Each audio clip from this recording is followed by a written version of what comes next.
Great athletes with us today, and we have some young great athletes, some award-winning athletes, and it's an honor to have everybody. We're thrilled to have so many young athletes here at the White House in the Oval Office on this magnificent spring day, and it is indeed a beautiful day to celebrate America's athletic traditions and champions in physical fitness and all of those things that I work so hard at on a personal basis. I work out so much, like about 1 minute a day max, if I'm lucky. I want to thank Secretaries Pete Hegseth, who just gave a great news conference with General Raisin Kane, and that was really good, and you're doing very well, aren't you? They don't like playing games with us. They don't like it at all. You'll see that. As time goes by, you're going to see it. I think you've already seen it. We basically wiped out their military in about 2 weeks. Robert F. Kennedy Jr., who's done an incredible job. Scott Turner, that everybody knows, and a legend, Linda McMahon, head of education in our country, and she's doing a fantastic job. They all are. We're also pleased to be joined by respected sports leaders and members of the President's Council on Sports, Fitness, and Nutrition. We really have some incredible people. It's like a who's who. Bryson, how many do we have on the council total? Oh, it's got to be upwards of 30, actually. Yeah, a lot, and all top. Yes, sir. If they weren't really good, we don't allow them. You're going to be really good. Like Gary Player, as an example, he won 168 tournaments over a very average career. You know, that think of it. He won 168 tournaments, 18 majors, 9 senior. He has more championships than anybody, national championships than anybody. And I played with him. He's very proud of it, actually. He played with him on his 90th birthday. He very easily, on a tough course, from 6,800 yards, he very easily shot a 70. And it was the easiest 70. And normally, if you shoot a 70 and you're 90, you'd run around so excited. Gary's like, all right, let's have a little lunch. He was the most unexcited human being I've ever seen. Because he's been doing it all his life. He's been winning top 3 in history, in my opinion. I don't think it's my opinion. Just based on the record, Gary is top 3. You have Jack and Tiger and Gary, greatest golfers. So thanks for being here. And as you know, we have the U.S. Open champion. And he won 2 U.S. Opens, but that last one was unbelievable. He had I think Gary's one of the greatest shots ever hit to win a U.S. Open, certainly. One of the top, they say one of the top 3. I don't know what the other 2 are. But he hit an unbelievable sand shot, sank a 4.5-foot putt, and he won the U.S. Open. And he's been a great golfer from the day he was born, if you believe in genetics, because I do. But he won, he won the U.S. Amateur years ago, and he won it quite easily. But he's a great person and a great friend of mine, Bryson DeChambeau. And thank you, Bryson. And you're very much in charge of this whole operation with the sports. He's so much into physical fitness. All you have to do is take a look at him. And you say, why is he even doing this? Because I think if you didn't work out at all, you'd still look almost like you do right now. But you are doing great. And everybody respects Bryson. He's the longest hitter in golf. And he's straight. And frankly, maybe the best part of his game, Gary, is he's a great putter. Absolutely. You played with him, right? And an asset to the game. And he's a great asset, and he's a great person. And we have, along with the University of Florida's basketball coach, Todd Golden. Todd, where's Todd? Right here. Todd, hi, Todd. Great to see you, brother.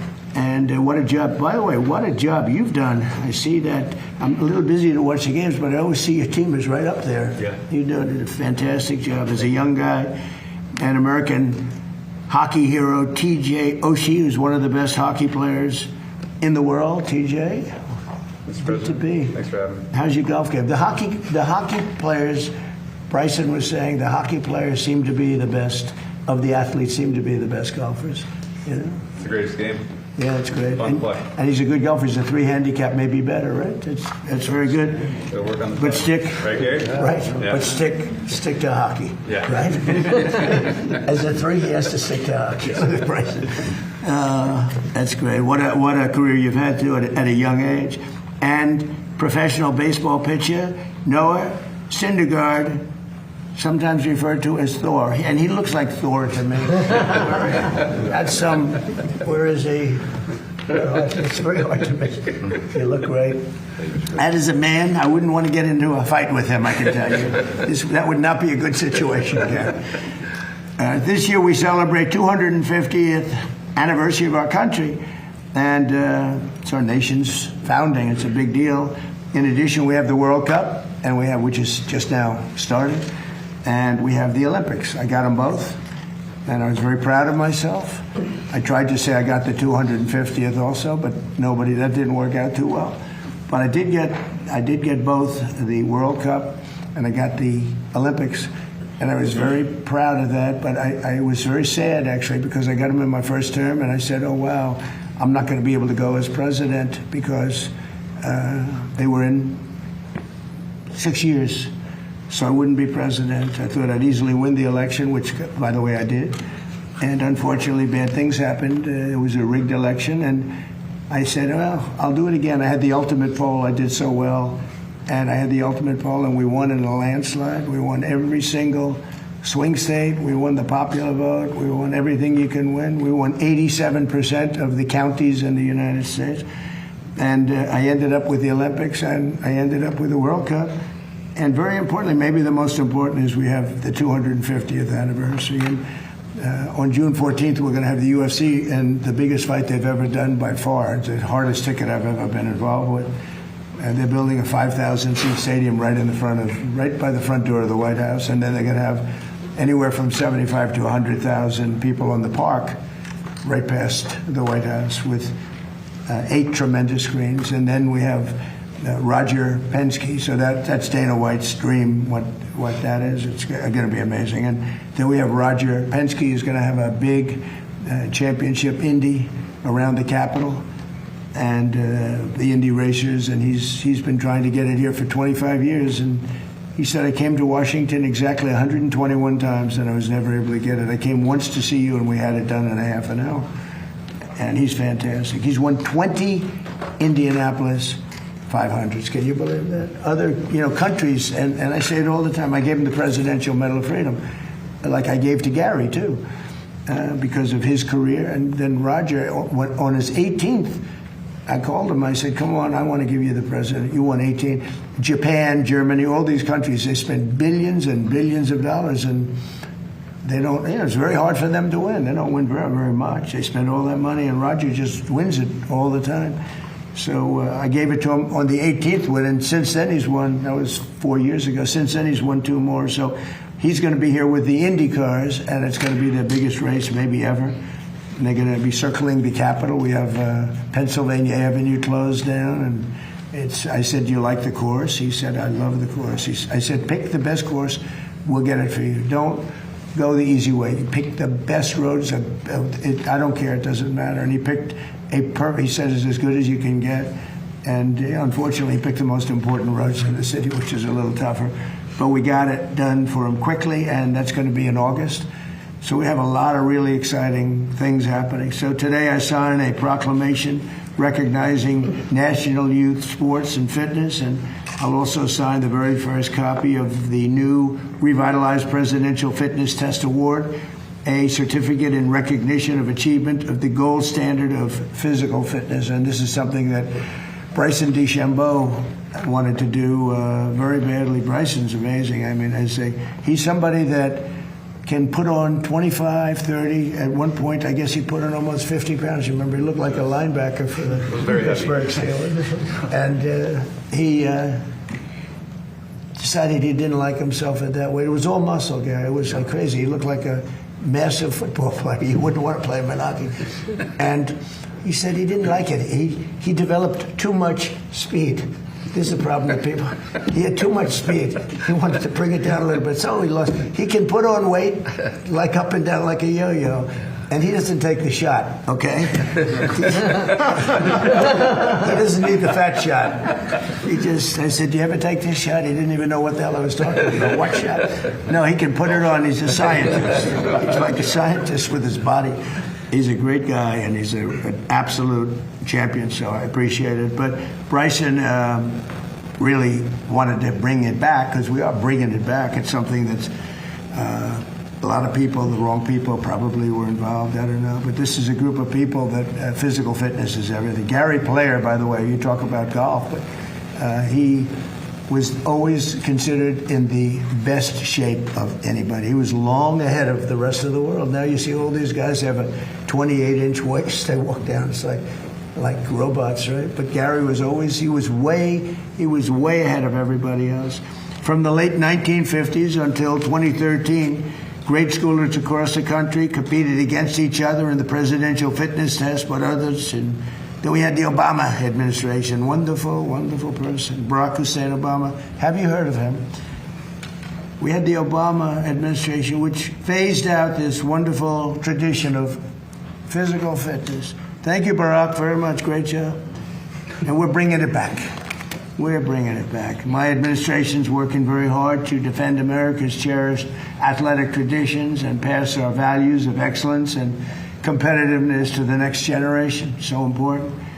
We're working on historic reforms to save college sports, and we banned men from competing in women's sports. That was sort of an easy one.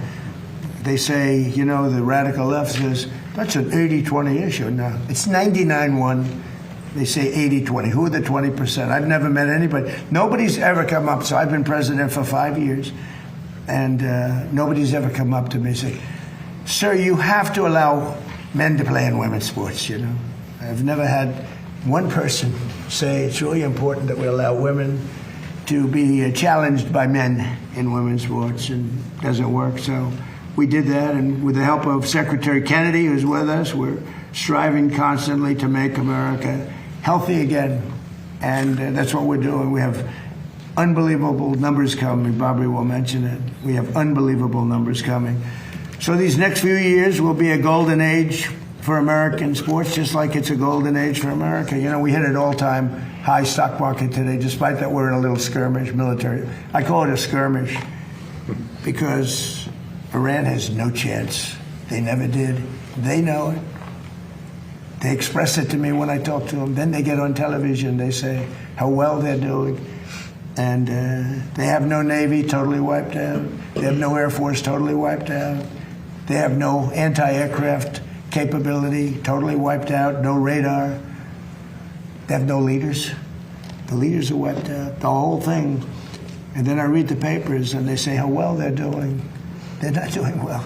That's why you have no credibility. No credibility.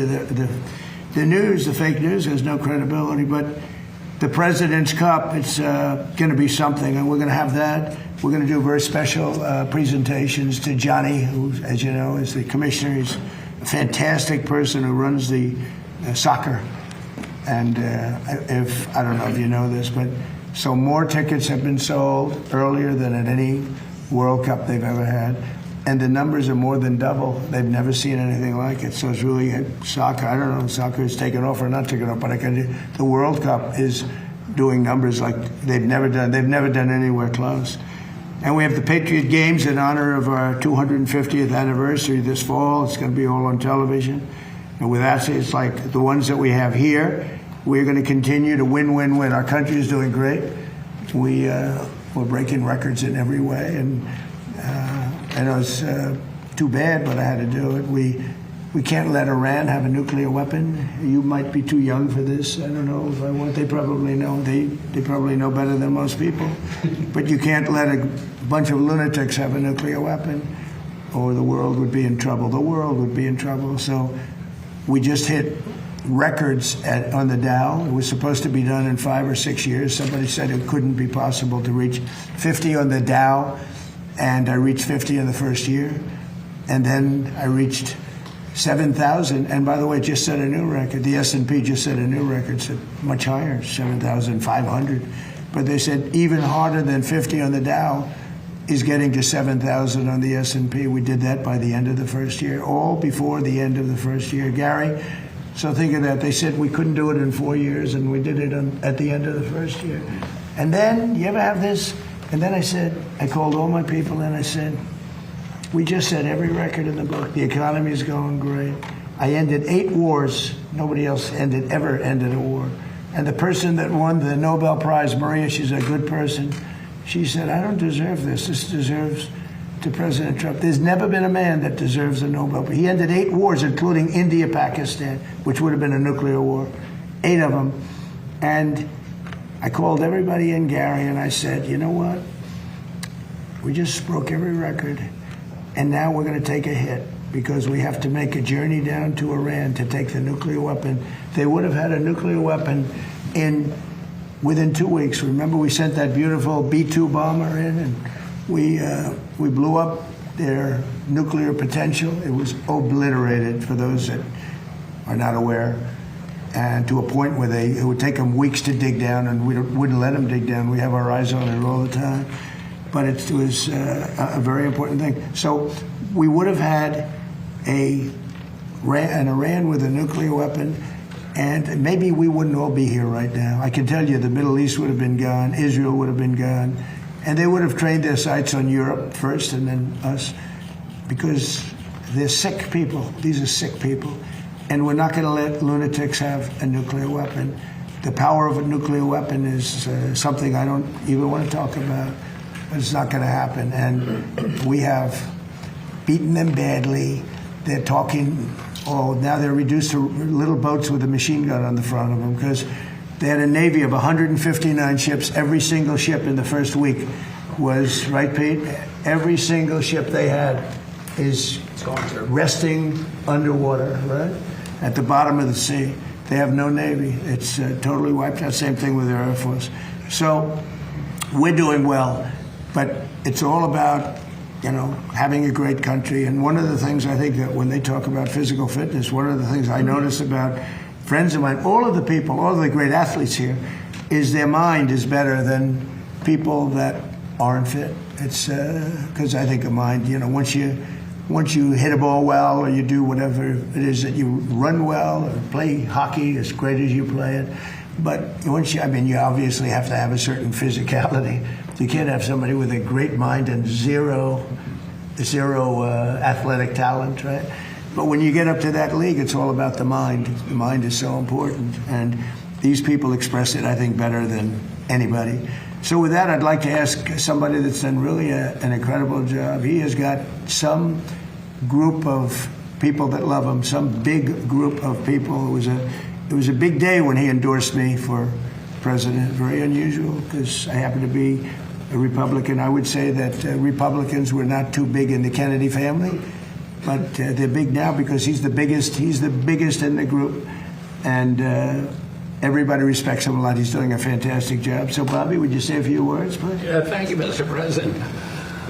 Almost immediately after my uncle was elected in 1960, he came across some federal data that showed that 5% of American kids were obese. And that was more than double the European number. And he became very concerned that Americans were becoming soft. And he published an article before his inauguration called The Soft American, in which he said that there's a national security issue. It threatens our economy. We need a vigorous population that is in good shape spiritually, morally, physically, if we're going to continue to exercise leadership around the world. And he launched the physical fitness test, which became a milestone for my generation, for several generations after me. It was an enduring rite of passage for us that everybody in my generation remembers. It was a benchmark also because we did pull-ups, sit-ups, shuttle runs, and a number of other events, and it was a benchmark for measuring national physical fitness.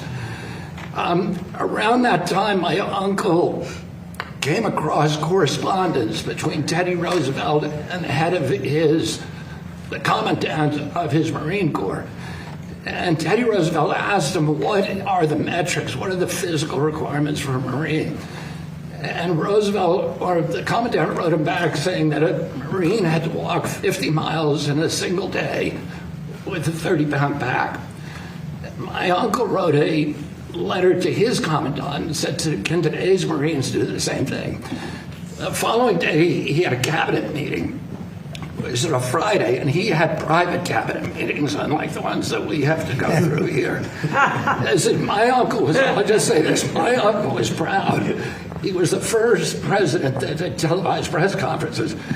And he was very proud. He did more press conferences than any president in history. He did 64 in his 1,000 days in office. This president does that every 2 months. He does a press conference every day. And our cabinet meetings, for better or for worse, are also televised. But it's the most transparent administration that we've ever seen, the most successful administration in history.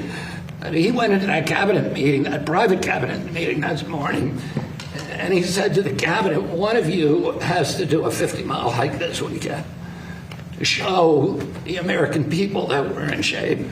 And this cabinet could have done it. We have a bunch of thoroughbreds in this cabinet. Pete and Scott and Sean Duffy and Linda and Tulsi and Doug Burgum and Jameson and all the rest. There's a lot of people who could probably do a 50-mile hike. What about me? You didn't mention mine. This guy walks 9 miles a day on a golf course every weekend, so he could do it in the breeze. When I'm not using a car. Go ahead. My father was the only one who could do it. And he went into the Justice Department that night, and he had a bunch of guys in the Justice Department who were former Marines who had gone to Harvard on the GI Bill and played on the same football team, and he hired them all when he came into the Justice Department. He said, you guys are going on a 50-mile hike with me tomorrow. And they got up at 4 a.m. and they started on the C&O Canal towpath, which was frozen. It was the middle of winter. And they were going to walk to Camp David. One by one, they each dropped out. My father was the only one who made it. The last guy to drop out was his best friend, whose name was Dave Hackett. And Dave Hackett's legs had swollen up, and he said, I got to quit. And my father said, you're lucky your brother's not the president of the United States, because the press was following, and there was no way that my father could quit. And I was at Camp David that night and watched him come in. His feet were bleeding. They were covered with blisters. But it was part of the message that President Kennedy wanted to send the American people. That if we were going to maintain our national authority, our international leadership, our moral authority as a nation, that we had to pay attention to our physical condition. The physical fitness test was a critical part of that. And I think it's very unfortunate that President Obama and President Biden abandoned it.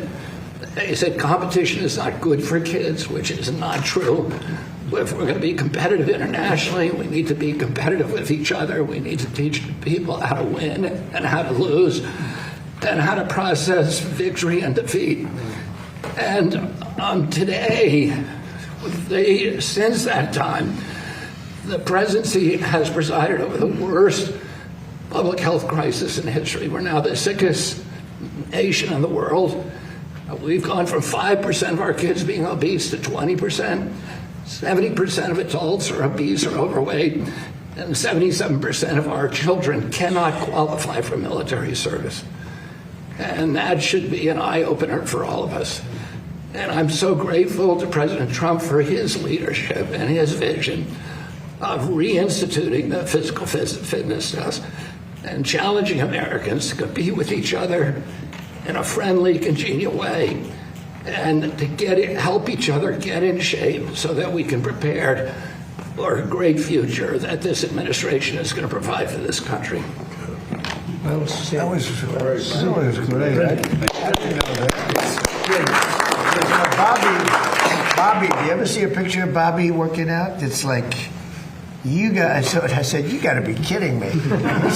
He's in great shape. I didn't know that about your father. That's very impressive, huh? Did he work out a lot, Bobby? He was a great guy. He was an athlete, and he was always in good shape, and he played sports every weekend. Was he, your uncle was a great athlete too, was he? A very good athlete. My father was the only one of the brothers that lettered in football. Oh. Jack was a swimmer, which allowed him to save his crewmates when his ship went down off the Solomon Islands. So he was able to swim, drag one of his shipmates to shore because he'd been on the swim team. It's a great story. Very interesting. Bobby, that was very good.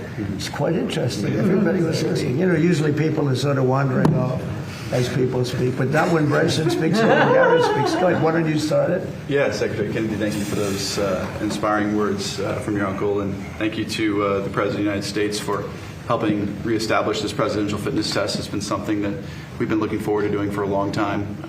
Since 2013, I remember going through the presidential fitness test as a kid and getting that award, and it was quite an honor. So being up here and a part of that is quite instrumental and going to be amazing for our nation's future.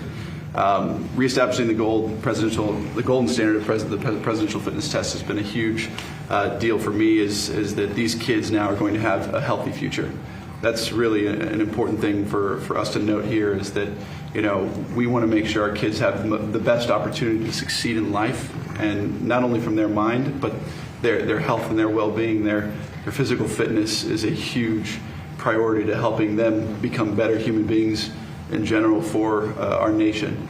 And so what's quite honestly cool is Secretary Hegseth here has allowed us to be involved in over 160 schools, military bases with DOIA, and institutionalizing this presidential fitness test in those schools. So I have to say thank you so much for helping establish that, and hopefully here soon we can do that across the nation, of which we believe will have a tremendous effect on these kids and their future. So I just wanted to say thank you to the President, thank you to the Cabinet members for everything you've done, and we're going to go out there and have a great day on the field and give these kids some fun things to go and play with, whether it's football, soccer, doing some pull-ups. Can you guys do pull-ups?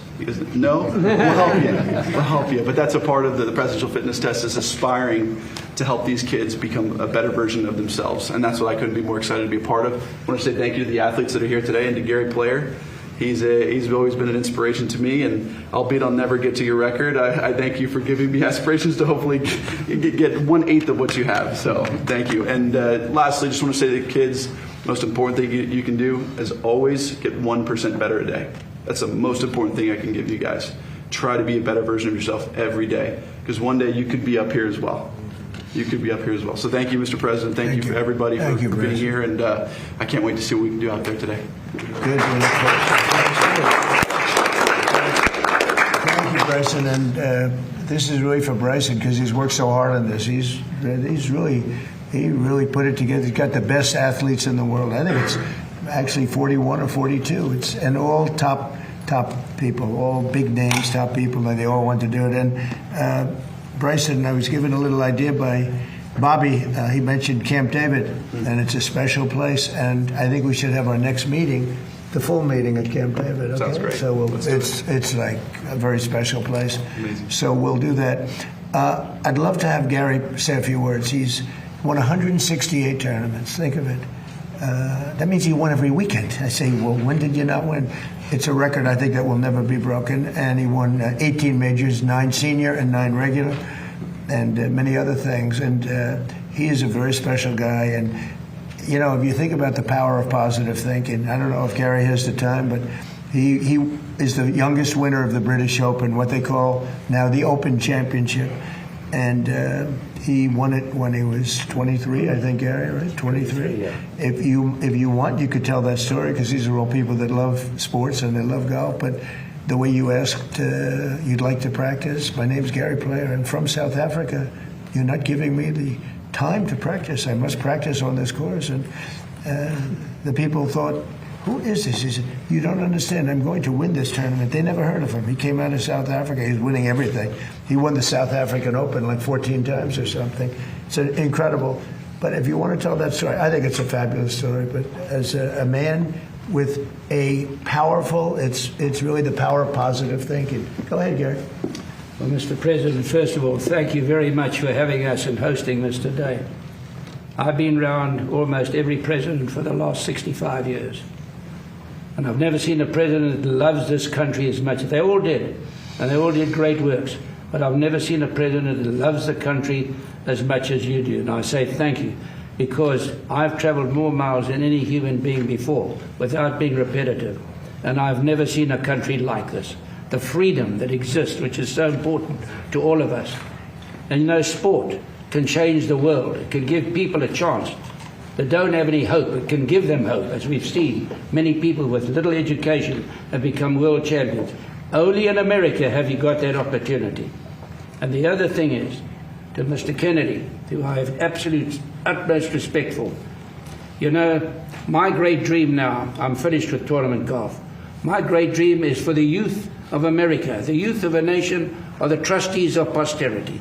These are the people that are going to be the future champions. And when I talk, I always talk about the importance of fitness. It's so important. Please, can we bring it back in the schools? And as Senator Kennedy has so aptly said, to eat properly. This is so important, what you put in your body. And the big thing that I wish, and I pray every day, and wherever I talk, and I do a lot of talking, I say to the young people, just love this country, because you don't realize what's going on around the world. Even the students of the great universities of America really don't understand what's happening around the world today. There is a silent war taking place against America today. And what we've got to do is make these kids realize that freedom and exercise and education, start reading some books. Yes, keep your phone, but also read some good books. And listen to what Mr. Kennedy has said. What you put in your body is so important. What a wonderful job he's done, and all your cabinet members, in which I say thank you for maintaining this great word, this cherished word, freedom. Thank you very much, Gary. And Gary was way ahead of his time, always. And how many Masters did you play in, Gary? It's a record, I think. 52. 52. Think of it, 52. And most of them you had to qualify. After you won it, how many times did you win it? 3. So when you win it 3, you get to play a little bit. But most of the time you had to qualify. But 52 Masters, it's amazing. And did well in every single one of them. Pete, could I ask you to say a few words? Sure. Yes, sir. You could maybe speak a little bit about a subject that they want to hear about also, if you want. But just say a few words if you want. Absolutely, sir. Well, fitness, standards, competition, that's what we're all about at the War Department. So bringing those things to education is something I remember as a kid. I mean, the Presidential Physical Fitness Award was the pinnacle event at Forest Lake Elementary School every year, and I wanted to be the best. And I wasn't, but I worked my tail off every year to try to get there. Pull-ups, push-ups. I couldn't do the V-sit and reach. I could never beat that one. But I remember it because it was something my country clearly elevated as important. We should be in shape. We should compete. And there's winners and there's losers. That we need to infuse into our young people. And obviously it takes young people to run a military. And as the Secretary pointed out, almost 3/4 of American young people do not qualify for military service. And a lot of that has to do with their physical fitness. So we're proud at the War Department to put this first into Department of War education activity. Our schools, 161 of them, across 30 installations. It's going to be mandatory for the young kids of those service members who use those schools. And we hope that's a pilot for all of American education. We hope the rest of America follows. We need young, strong, healthy Americans, whether you serve in the military or any other aspect of your life. And I think this presidential fitness test, Mr. President, is a perfect thing to restore that sets those standards high for young people and something for them to achieve. The idea that competition is bad is the beginning of decline of a nation. Competition is critical to who we are and ensuring America stays on top. And speaking of staying on top, Mr. President, we are, as we talked about this morning, Project Freedom is ongoing. We're ensuring that we have control of that strait, which we do. And ultimately, Iran has a choice to make, and they know we're in the strong position. We hope they make a wise choice, and nobody better to make that deal, Mr. President, than you. Thank you very much. Thanks. Doing a great job. A man who's you talk about athletes. This is a very serious athlete, happens to be in charge of a little thing called housing. Yes, sir. Say a few words, Yes, sir. Thank you, Mr. President, and thank you to all the great athletes and ambassadors that are here and to the kids that are here. You know, that word competition, I made a living competing, and being in the top physical fitness that I could be in playing in the National Football League. And one thing I want to remind the kids and really our country is competition brings out the best in us, be it in sport, be it in business, be it in education. And you always want to be the best you can be, as Bryson said, every single day getting better. And I'm grateful that I had an opportunity to play in the National Football League, but it taught me how to be a good teammate.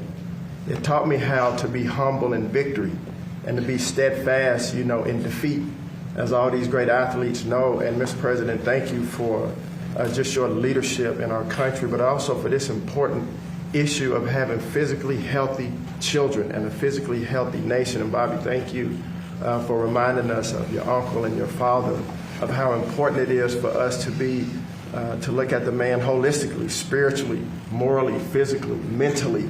And I think America historically has been the leader in all of those areas, but we are at a critical function in our nation. And so I would encourage everyone, this transcends politics. Physical fitness is good for every man and woman and child in the United States of America. So, Mr. President, I'm committed to this. I've seen the benefits of it in my own personal life. My family and my cabinet colleagues are 100% behind this. And so I would encourage all the young people of America, parents, teachers, educators, to take inventory and hear what these leaders are saying about the national security of our country, and make sure that we're encouraging our young people to get out, get your hands dirty, get your knees going, get on the monkey bars, start running and jumping and playing together. Because if you're a good teammate, the stronger team we are, the stronger country we are. So thank you, sir. Well, thank you. I have to just say we have a star named Linda McMahon, and she's made a tremendous amount of money on sports. At sport, they are great athletes, in my opinion. WWE with her great husband. What they built is incredible. They sold it for a fortune. Billions and billions of dollars. You made more than Bryson and Gary Player. If you add it up. Would you say a few words? And she's one of our great stars. She is a phenomenal person. Go ahead. Well, that intro is a hard act to follow. That's tough. But I think what we've talked a lot about fitness, and I think that's incredibly important because that's what all this is about. But the Greeks had an axiom: sound mind and a sound body. So as Secretary of Education, clearly, I want all of our schools to be able to adopt these programs. We don't control curriculum from the Department of Education, but I sincerely hope the emphasis that is being refocused on kids and being fit and being able to compete. That's what you've said, Pete. All of us are saying the same thing, but let's not forget, it's about also a sound mind and a sound body. In order to have a sound mind, you do have to eat well, you do have to exercise, you do have to train, and you do have to be fit to do that. And if we all are, we are the best of who we can be. So I encourage all of you to enjoy playing and competing and being good sports, while you're doing. But don't forget, you're studying all of your academics because it is all part of the total package. Thank you, Linda. Great job. Appreciate it. So we have a couple of other guys. If you guys wanted to say anything, or we'll just take some questions. And if you'd like, you could ask the big guy, how fast did he throw it? He threw it very fast. It was very scary. Scary. Do you want to say something? I guess I'll just reiterate the thanks, Mr. President. Thank you, the cabinet members, for this opportunity to be here. Thank you, Bryson, to allow me to be in this elite company of people. It's a pleasure to meet all you guys. And Let me look at you. You're an embodiment of the physical fitness test. So you got to get you on the seriously a good physical fitness. And Coach, you've done great at Florida. Thank you very much, sir. No, incredible honor to be here. This is something that I'm passionate about, and I think it's imperative that we're doing this for our youth right now. Through experience, my wife and I have two young kids, 9 and 7. They're very active, very athletic, but I can see some of their classmates and some of their teammates, staring at screens all day. And again, as I said, it's really important that we do this now. And not only will I think this will improve the overall physical health of our young people, but I think it'll also help the mental health of our young people as well.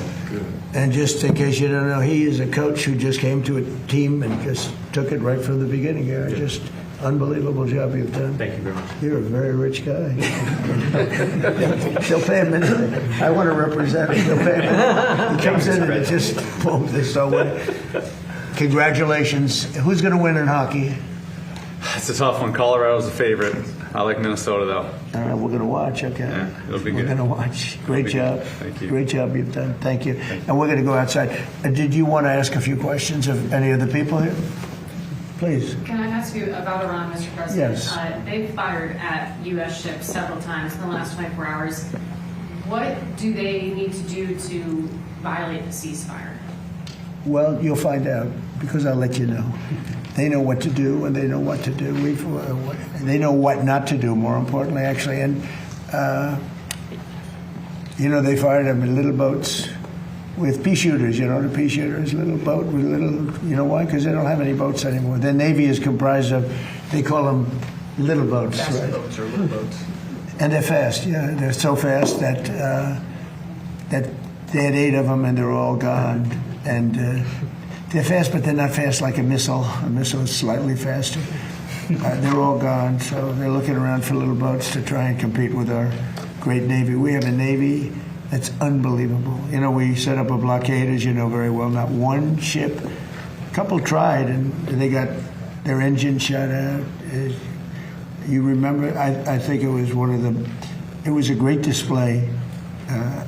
A ship wanted to go through, break the blockade. They were warned not to. And then they were warned again by a young Annapolis captain of the ship with a great look, central casting. These people are central casting, I'll tell you. And he said, don't do it. Then he said, evacuate your engine room with this unbelievable loudspeaker that goes over water.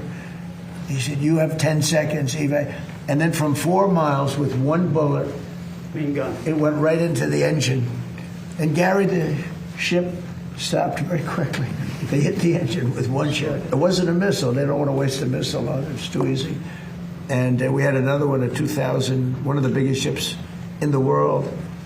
They were warned, and he said, go back now. Go back right now.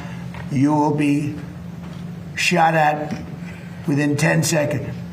Yes, yes, I am going back to Iran. I am going back. And that was the end of that, right? He went. It took him 10 miles to turn. The ship was so big, but they respect us. They didn't used to respect us, but they respect us more than we've ever been respected. Our country now is the hottest country anywhere in the world. We had a country that was dead when we had that group of people that ran this country with their open borders, letting anybody come in from the Congo, from countries all over the world. They came in from prisons and mental institutions. We had a country that would have been a dead. If they won the election, this country would have been a dead country. Now we have the hottest country anywhere in the world. Go ahead. Thank you, Mr. President. You said recently that if Iranians were armed, they could take over their regime. Do you plan to arm them soon? Well, I don't want to say that, but yeah, I mean, people say, why aren't they protesting? They want to protest, but they don't have any guns. So you could have 200,000 people protesting and have 5 or 6 sick people with guns. And when they start shooting them right between the eyes, and you see a guy fall and another one fall, and you have no guns, very few people would be able to stand there and do it. I mean, I understand it. I tell them not to. Don't forget, they killed 42,000 people last month. 42,000 unarmed protesters. They had no guns. So they had a 250,000 people crowd, and they had snipers. They had like 4 or 5 snipers in buildings up high. And you're standing there, and all of a sudden the guy on your left goes down, then somebody. That's what happened with the women protest. They had 200,000 women protesting a year ago, and everyone thought that was the end of Iran. And then all of a sudden, a woman dropped dead with a bullet right there, always right there. Then another woman dropped, and then the word started to spread, and then there was panic, and then they ran, and so I don't want that to happen. We don't need that, we don't need it. But the only reason that they want to protest so badly, but they don't have weapons. Yeah. Thank you, Mr. President. Next week, you have a very important meeting with President Xi in Beijing. Secretary Bessent has said that a top priority on the agenda will be Iran. What do you hope to achieve with President Xi as it relates to Iran? Well, I have a very good relationship with President Xi. I find him to be a tremendous guy. And we get along well, and you see how we do. We're doing a lot of business with China and making a lot of money. We're making a lot of money. It's different than it used to be. But I'll be talking about that'll be one subject. But he's been very nice about this. In all fairness, he gets like 60% of his oil from Hormuz, and I think he's been very respectful. We haven't been challenged by China. They don't challenge us, and he wouldn't do that. I don't think he'd do that because of me. But I think he's been very respectful, and we've offered, if he wants to send the ships to the United States. I think one of the big things that's happened is I made a statement: send your ships to Texas. It's not that much further. Send your ships to Louisiana. Send your ships to Alaska. Alaska is actually very close to a lot of the Asian countries. People don't realize it. Japan is back and forth. It's like. It doesn't seem it, but it's a very short route, 2 days shorter than almost any other route. We're making tremendous big deals with South Korea and with Japan. But I said, send your ships. All of a sudden, I don't know if you saw the graph today. And this is Space Force, which I created. Space Force has, they just sent out some photos of the ships that are lined up all the way down the ocean like it's a highway. It looks like the Long Island Expressway for ships. And they're all heading to Texas, Louisiana. We've made up this list, and that's why when I decided that I have to do this for the good of the world, not just the United States, in a way, we would have been in less trouble than a lot of other places. Certainly the Middle East would have been blown up. There wouldn't be a Middle East anymore. They would have taken over the Middle East. Now they're trying to survive, and they won't be successful unless they make a deal. Oh, if they don't make a deal, they won't be successful. It'll go very quickly and methodically. Believe me, it'll be very easy. But we have so many alternatives. It's amazing. And nobody knew this, because as an example, Japan got 90% of their oil, most of their energy, but most of their oil from the Hormuz Strait. South Korea got 43% of it. By the way, their ship was shot at. They were not in the cavalcade of ships. They decided to go it alone, and their ship got the hell knocked out of it yesterday. But they didn't shoot the ships that were guarded by us, I'll tell you that. We knocked down a lot of missiles. So what happens is that we have a situation where we have total control. As you know, the blockade's been amazing. It's like a piece of steel. Nobody's going to challenge the blockade. And I think it's working out very well. We're going to see. I can say this. Iran wants to make a deal.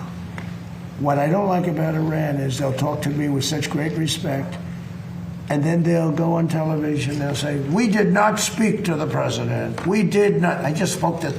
We did not speak to the president. So they play games. But let me just tell you, they want to make a deal. And who wouldn't when your military is totally gone? We could do anything we want to them. Who wouldn't? Please. On the filibuster, Mr. President, you posted a lot about wanting to eliminate the filibuster. It hasn't happened. Are you disappointed in leader? Yeah, no, I'm disappointed. I like John a lot, but he has a couple of Republicans that are foolish people. A couple of them I like. A couple of them I can't stand, actually, if you want to know the truth. Although I am at, according to CNN, 100% approval within the Republican Party. That's better than your record, Gary. I'm at 100% approval. Did you see the CNN poll? Nobody talks about it. CNN, I think the people that did that poll probably got fired. But within the Republican Party and MAGA, which is basically 100% of the party, I think, but 100%. No, I think that you're going to see some very interesting things. The filibuster, if you had it, we should have the Save America Act. We should have voter identification, voter ID. We should have proof of citizenship.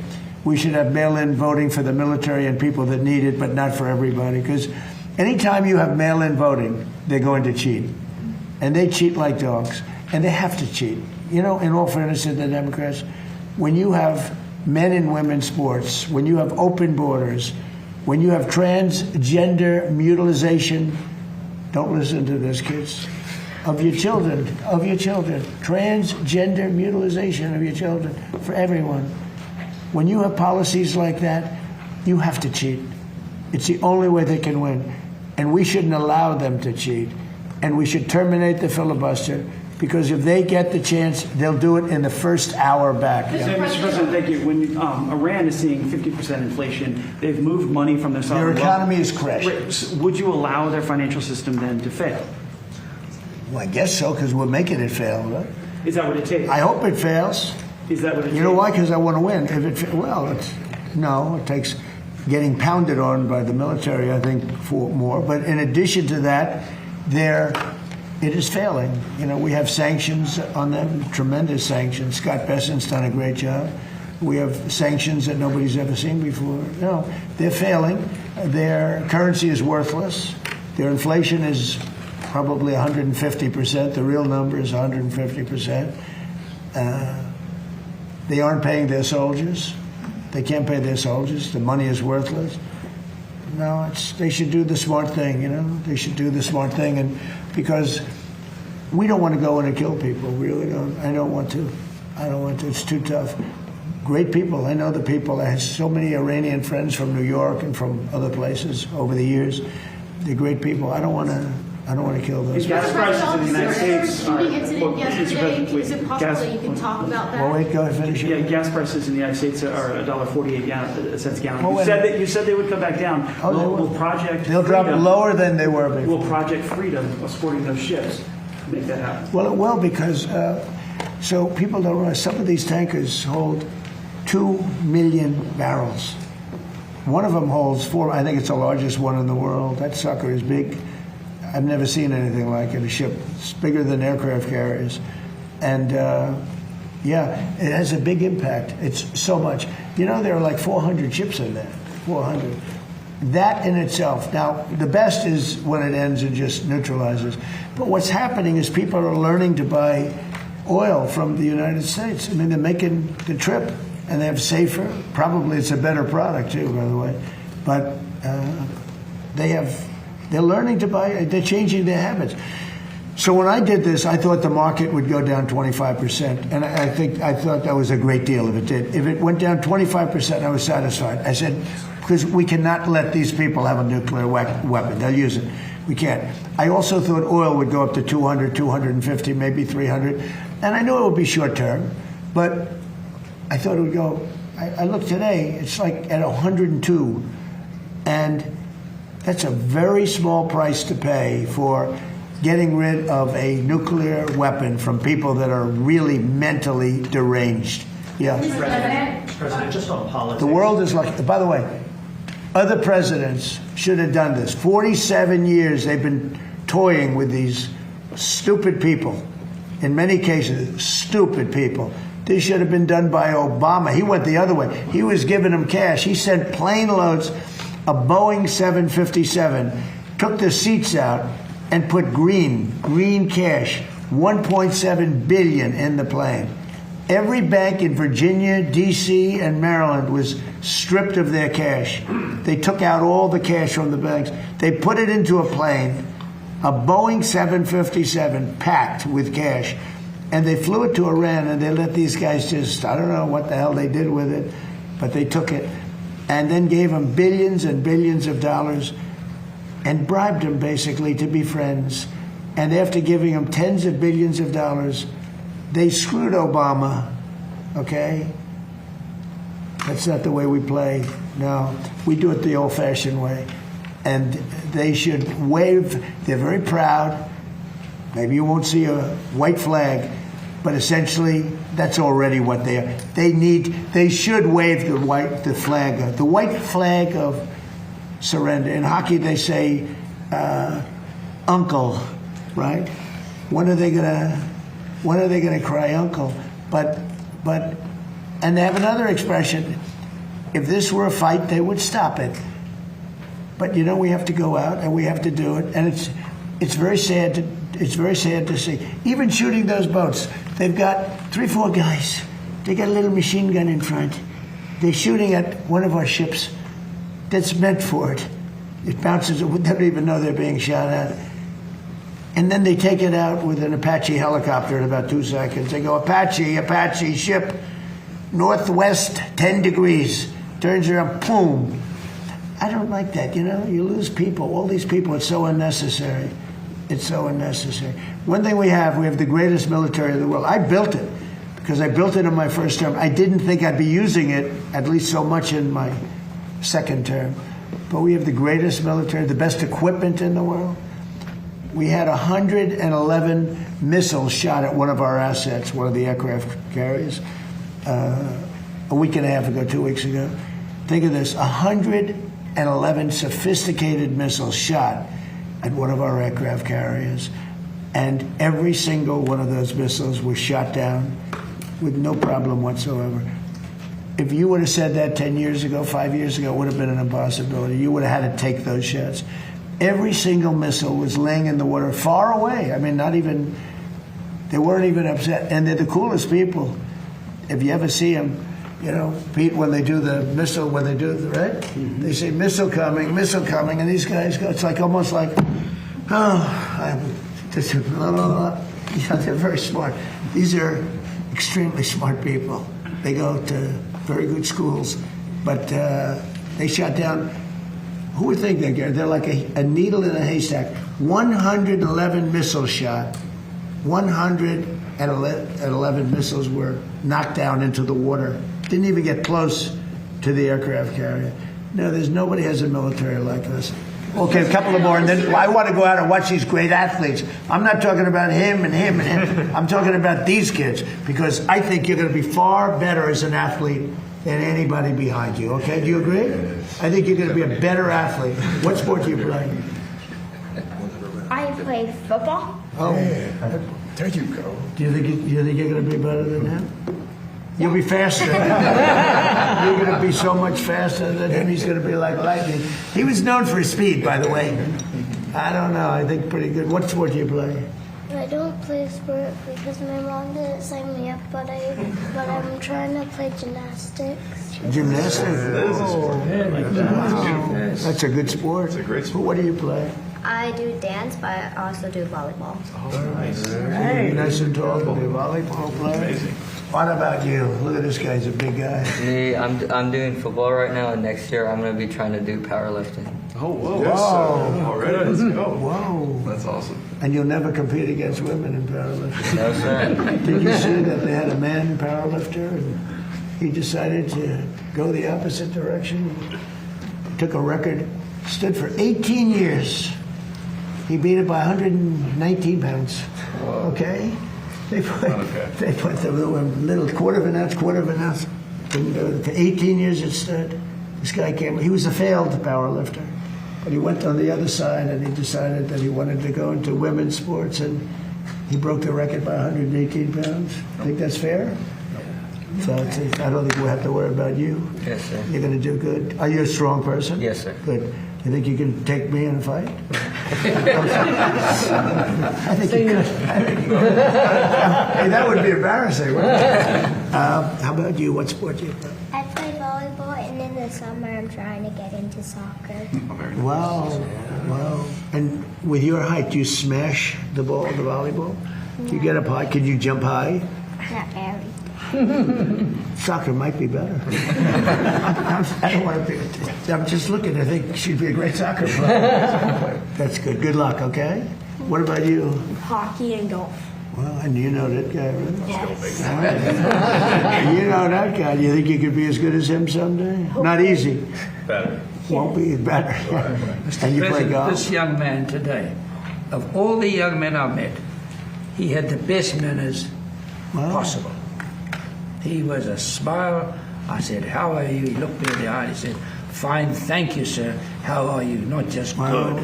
Tremendous. Are you a good golfer? Yes. So, what's your handicap? Do you have a handicap? 15. So, this man is 90 years old. Do you think you could beat him? I'm betting on Gary. I'm betting on Gary. You will. Hey, you know what else? And he doesn't choke. That's a big help. You know, a lot of guys can play, but the flag goes up and bad things happen. And I think being in good shape helps you in that respect too, Gary. You see, if it wasn't a cherished table, this is very historic. I could get on this table and do 50 push-ups like that. Most people can't do that, even when they're going in the army, right? Yes. So you've got to keep in shape. Yes, sir. And you tell everybody how you love this country. Yes. Okay? Good way to end. So we're going to go out. We're going to say hello to the athletes. We have young and great athletes. We also have some big superstars out there waiting for us. And thank you very much. And Bryson, thank you very much. You really took this and brought it to a level. And it's true. Biden and President Obama decided that it wasn't important, and they're so wrong. Thank you very much, everybody. Thank you, President. Thank you, President. Thank you, President. Thank you, President. Thank you, President. Thank you, President. Thank you, President. Thank you, President. Thank you, President. Thank you, President. Thank you, President. Thank you, President. Thank you, President. Thank you, President.